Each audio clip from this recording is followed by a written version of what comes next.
পুরুলিয়ার এক নক্ষত্রের পতন হলো। প্রয়াত পুরুলিয়ার জেলার বিখ্যাত গবেষক ও লেখক দিলীপ কুমার গোস্বামী। তাকে শেষবারের মতো শ্রদ্ধাঞ্জলি জানানো হলো পুরুলিয়ার ট্যাক্সি স্ট্যান্ডে, যার হাত ধরে পুরুলিয়ার মানভূমের ইতিহাস মানুষ জেনেছিল। চলে গেলেন সেই মানুষটি, আর মৃত্যুতে মানবের বুকে শোকের ছায়া।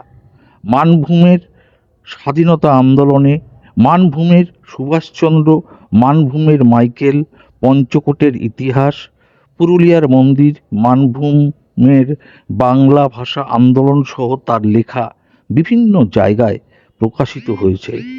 আজীবন তিনি গ্রন্থ সমীক্ষা করে লেখালেখি করেছেন। শুক্রবার সকালে শেষ নিঃশ্বাস ত্যাগ করেন উনি। তাকে শেষবারের মতো শ্রদ্ধা জানাতে পুরুলিয়ার বিভিন্ন প্রান্ত থেকে লোক উপস্থিত হয়েছিল। শনিবার সকালে পুরুলিয়া শহরের একটি শোকযাত্রা ও শ্রদ্ধা জ্ঞাপন কর্মসূচি আয়োজিত হলো। শনিবার সকালে তার মরদেহ নিয়ে যাওয়া হলো বিদ্যাসাগর পল্লী কালী মন্দির প্রাঙ্গণে। তারপর এবিটিএ অফিস এবং হরিপদ সাহিত্য মন্দির হয়ে তার মরদেহ পৌঁছায় পুরুলিয়ার ট্যাক্সি স্ট্যান্ডে। সেখানে তার প্রতি শ্রদ্ধাঞ্জলি জানাতে উপস্থিত হয়েছিলেন লেখক, কবি, সাহিত্যিক, সমাজসেবী সহ বিভিন্ন স্তরের মানুষেরা উপস্থিত ছিলেন। প্রাক্তন পুরুলিয়া পৌরসভার চেয়ারম্যান নবেন্দু মাহালি, লেখক দয়াময় রায়, হরিপদ সাহিত্য মন্দিরের সদস্য নিলয় মুখার্জি, শিক্ষক সংগঠনের ব্যোমকেশ দাস, কোন অন্যান্যরা। প্রয়াত গবেষকের মৃতদেহ নিয়ে যাওয়া হয় কাশীপুরের সুতাবই গ্রামে। জানা যায় সেখানেই তার শেষকৃত্য করা হয়েছে। পুরুলিয়া থেকে সিদ্ধার্থ সেনের রিপোর্ট। আপনারা দেখছেন নক্ষত্র নিউজ, যেখানে আপনিও নজরবন্দি। দিলীপ কুমার গোস্বামী শুধু ইতিহাস লেখেননি পুরুলিয়া জেলার, তিনি আসলে এখানকার লোক সংস্কৃতি, লোকাচার, লোকধর্ম সব বিষয়ের উপরই আলোকপাত করেছেন এবং সাধারণ যে বিভিন্ন আমাদের এখানকার স্বাধীনতা সংগ্রামী বিশিষ্ট মানুষ তাদের উপরে লিখেছেন। এমন কোনো বিষয় নেই যার উপরে দিলীপবাবু রচনা কিছু করেননি। অন্যদিকে আরেকটা কথা বলা যায় যে পুরুলিয়া নিয়ে যদি কেউ কোনো প্রবন্ধ লেখে তাহলে তার নিচে কিন্তু দিলীপ কুমার গোস্বামীর যে কোনো একটা বইয়ের নাম তারা রাখবেই, এরকম একটা জায়গায় উনি গিয়েছিলেন। এবং ওনার শেষ ইচ্ছা ছিল যে পুরুলিয়ার উপরে একটা সমগ্র গ্রন্থ তৈরি করা। সেই কাজটাই উনি করছিলেন, কিন্তু সেটা উনি পারলেন না। এটা আমাদের যে কি ক্ষতি হলো, এক নক্ষত্র পতন হয়ে গেল আমাদের এই মানভূম গবেষণার ক্ষেত্রে, মানভূমের ইতিহাস সংরক্ষণের ক্ষেত্রে। আর এই যে এখানে তিনি যে সারা জীবন জুড়ে এখানে কাজ করেছেন, এখানে সংগ্রহশালায় কাজ করেছেন, ইতিহাস সংস্কৃতি রক্ষা করেছেন, সেটা মানুষের কাছে আগামী দিনে আরও ছড়িয়ে পড়বে এবং সেই কাজটা আমাদের সবাইকে করতে হবে। জেলার অপূরণীয় ক্ষতি, এটা আর কথা বলে এটা শেষ করা যাবে না। দিলীপদা কিন্তু বেঁচে থাকবেন। দিলীপদা আজকে তার নশ্বর দেহ না থাকলেও কিন্তু তিনি বেঁচে থাকবেন তার কাজের মধ্য দিয়ে। তিনি একজন শিক্ষক ছিলেন, তিনি একজন রাজনৈতিক কর্মী ছিলেন, তিনি একজন গবেষক ছিলেন।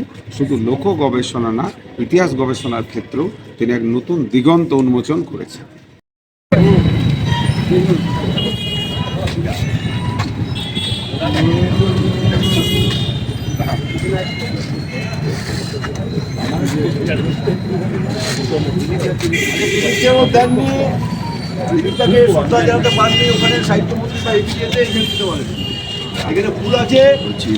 নাটকের দল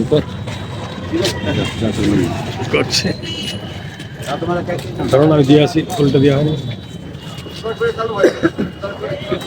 সাথী মোদের, বন্ধু মোদের, দিলীপ বাবু তোমায় আমরা ভুলিনি, ভুলবো না, ভুলবো না।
ইতিহাস গবেষক দিলীপ গোস্বামী অমর রহে। অমর রহে, অমর রহে।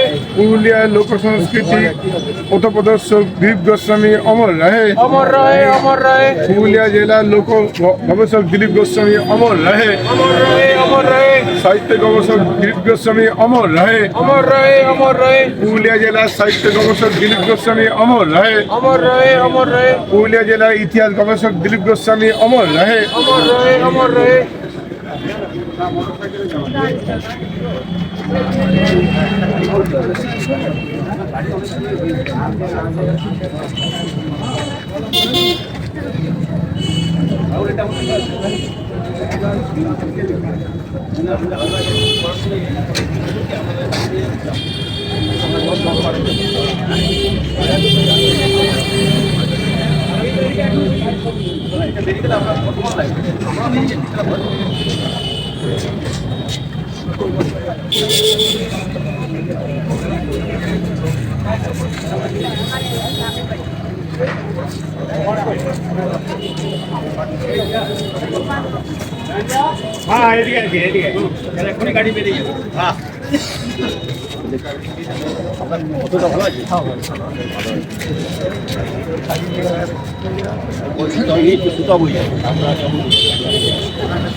তোমারও অসীমে প্রাণ মন লয়ে যত দূরে আমি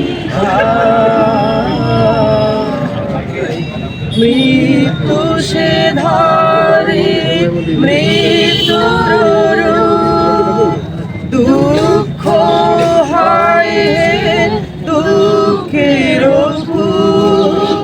মৃত্যু সে ধরে মৃত্যুর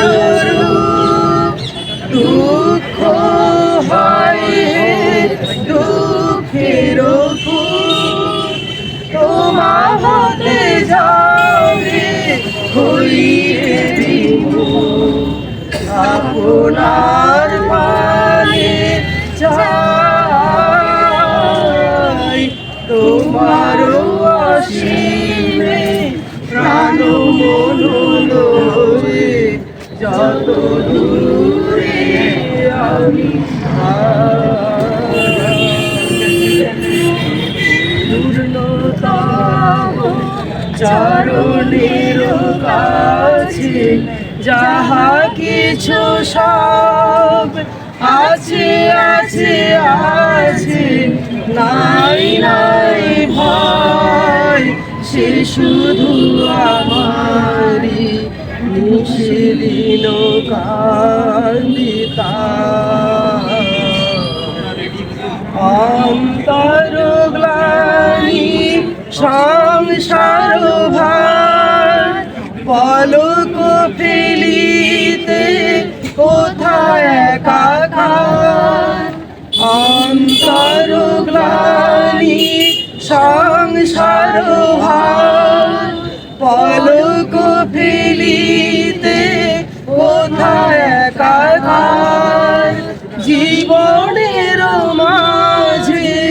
স্বরূপ তোমার রাখিবারে যদি পাই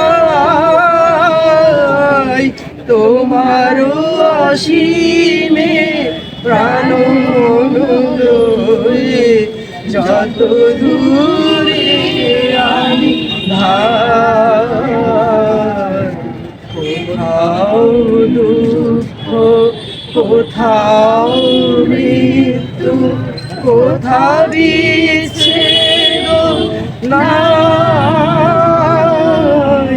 তোমার অসীমে প্রাণ মনোরয়ে যত দূরে আমি ধার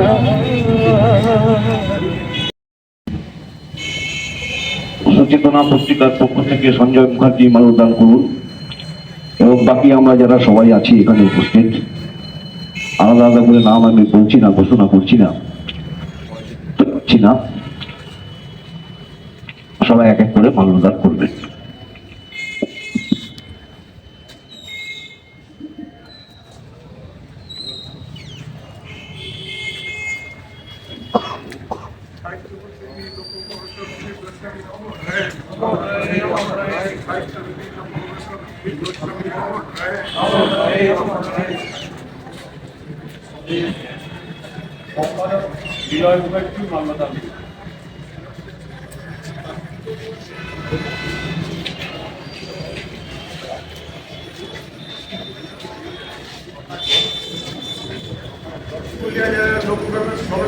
গোস্বামী অমর হ্যাঁ পুরুলিয়া জেলার লোক প্রফেসর দিলীপ গোস্বামী অমর হ্যাঁ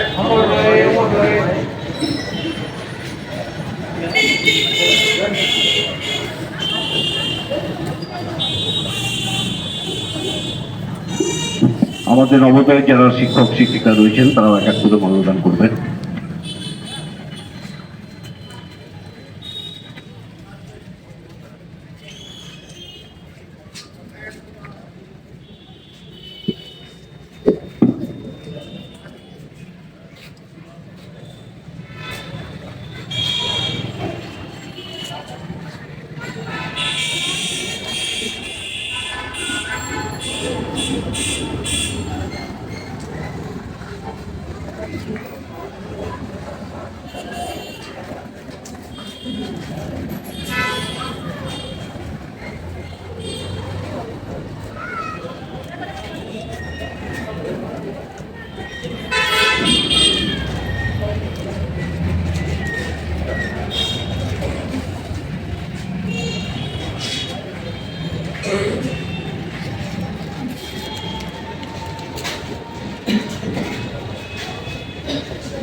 সবাই এখান থেকে এক এক করে সবাই শ্রদ্ধা জানান দিলীপদাকে। আর এখানের কাজ শেষ হলে আমরা এখান থেকে সবাই হেঁটে হেঁটে ট্যাক্সি স্ট্যান্ডে গিয়ে পৌঁছাবো। দিলীপদার গ্রামে সুতাবই কাশীপুরের, সেখানে দিলীপদার শেষ কাজ হবে।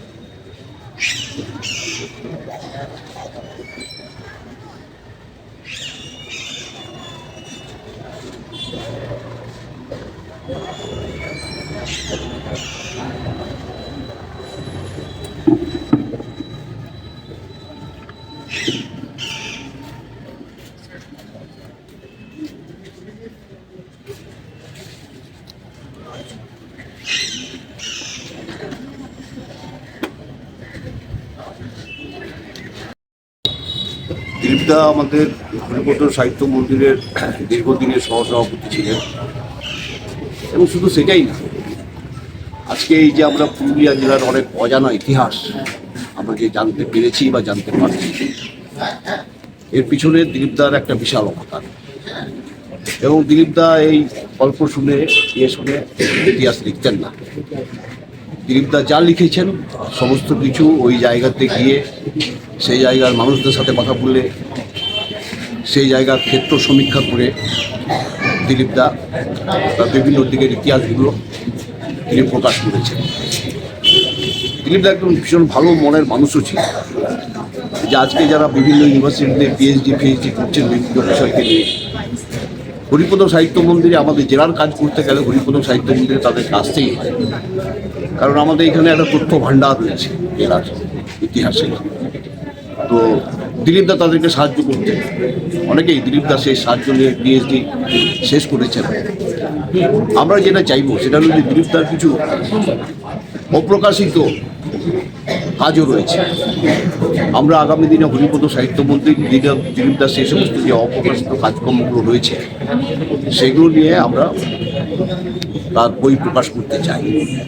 আমাদের যে এখানে জেলা সংগ্রহশালা আছে, আর্কিওলজিক্যাল মিউজিয়াম, এটা দিলীপদা প্রথম থেকে দিলীপদা ভীষণ নিষ্ঠার সঙ্গে এই জেলা সংগ্রহশালার কাজকর্ম দেখতেন। আমরা হরিপদ সাহিত্য মন্দিরে আমরা একটা চিন্তার মধ্যে আছি যে আগামী দিনে এই জেলা সংগ্রহশালার কাজকর্মকে দেখব। নিশ্চয়ই কাউকে বাদ দিয়ে ছাড়া কিছু হয় না এমনটা নয়, নিশ্চয়ই আগামী দিনে সেই হবে। কিন্তু আমরা একটা দিলীপদার যে শূন্যতা, আমরা হরিপদ সাহিত্য মন্দিরের সার্বিক দিলীপদার শূন্যতা আমরা উপলব্ধি করি, এবং আমাদের জেলার যারা রয়েছেন বিভিন্ন কবি, সাহিত্যিক, ঐতিহাসিক, প্রাবন্ধিক, তারাও দিলীপদার শূন্যতা অনুভব করবে।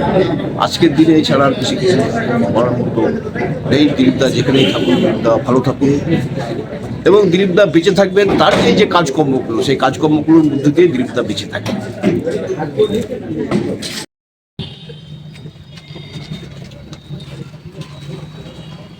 পুরুলিয়ার বিশিষ্ট শিক্ষক, গবেষক, প্রাবন্ধিক, সাহিত্যিক, সকলের প্রিয় দিলীপ গোস্বামী গতকাল প্রয়াত হয়েছেন। আজকে সকাল থেকে তার মরদেহ নিয়ে আমরা তার বিদ্যাসাগর পল্লীর বাড়ি থেকে এবিটিএ অফিস, ওখান থেকে আমরা হরিপদ সাহিত্য মন্দির এবং পুরুলিয়া শহরের প্রাণকেন্দ্র এই ট্যাক্সি স্ট্যান্ডে আমরা উপস্থিত হয়েছি। সবাই তাকে শ্রদ্ধাঞ্জলি অর্পণ করলেন। আমরাও এই শহরবাসী যারা এখানে আছেন, শহরের বিশিষ্ট নাগরিক, সাহিত্যিক, কবি, বুদ্ধিজীবী, সমস্ত স্তরের মানুষ, আজকে আমরা স্বর্গীয় দিলীপ গোস্বামীর প্রয়াণে শোকাহত, মর্মাহত। আমরা তার আত্মীয় কামনা করে আমরা আজকে তাকে শ্রদ্ধাঞ্জলি অর্পণ করেছি। এখন এখান থেকে ওনার যে পৈতৃক গ্রামের বাড়ি কাশীপুরের উদ্দেশ্যে রওনা হবে। আমরা হারালাম আমাদের পুরুলিয়াকে, যিনি ফোকাসে এনেছিলেন। পুরুলিয়ার সম্বন্ধে তরুণদেব ভট্টাচার্য, উনি বহিরাগত, অন্য জেলার মানুষ, কিন্তু পুরুলিয়ার কোনো সন্তান, ভূমিপুত্র, যদি কেউ পুরুলিয়াকে তুলে ধরেছেন বিভিন্ন বিষয়ের উপর, বিভিন্ন থানার ইতিহাস থেকে শুরু করে এখানকার স্বাধীনতা সংগ্রাম, এখানকার মানভূমের বঙ্গভুক্তির যে বিষয়, সমস্ত বিষয়টা যেভাবে দিলীপ গোস্বামীর কলমের খোঁচাতে যেভাবে উঠে এসছে, আমরা একজন বিদগ্ধ মানুষকে আমরা হারালাম। প্রচুর গবেষণা, যে বিষয়গুলো আমরা পড়াশোনা করে এই পুরুলিয়ার মানভূমের ইতিহাস, মানভূমের সংস্কৃতি, মানভূমের দেশাত্মবোধ, সমস্ত বিষয়টাই দিলীপ গোস্বামীর কলমে, তার প্রবন্ধে, তার লেখায় ফুটে উঠেছে। আমরা সেই ধরনের একজন মহান মানুষকে আমরা হারালাম। হয়তো আরও গবেষণা ছিল যেগুলো হয়তো প্রকাশিত হতো, জানি না সেই প্রকাশিতগুলো সম্ভব হবে কি না বা উনি কোথায় রেখে গেছেন, কিন্তু আমার সঙ্গে কথা হচ্ছিল ওনার যে আরও অনেক কিছু বিষয় নিয়ে উনি লেখা তৈরি করছিলেন। বিশেষ করে আমি যখন পৌরপ্রধান ছিলাম তখন 150 বছরের পৌরসভা, একটা বিশেষ অনুষ্ঠানে ওনার সঙ্গে আমার কথা হলো। আমি বললাম 150 বছরের ইতিহাস নিয়ে পৌরসভা, এই শহরের ইতিহাস নিয়ে একটা বার করুন কিছু। উনি বললেন তুমি সহযোগিতা করো, আমি আমার লেখা শুরু করছি, আমার কাছে অলরেডি তথ্য আছে। সেটা আক্ষেপ থেকে গেল আমারও এবং আক্ষেপ থেকে গেল সমগ্র পুরুলিয়াবাসী।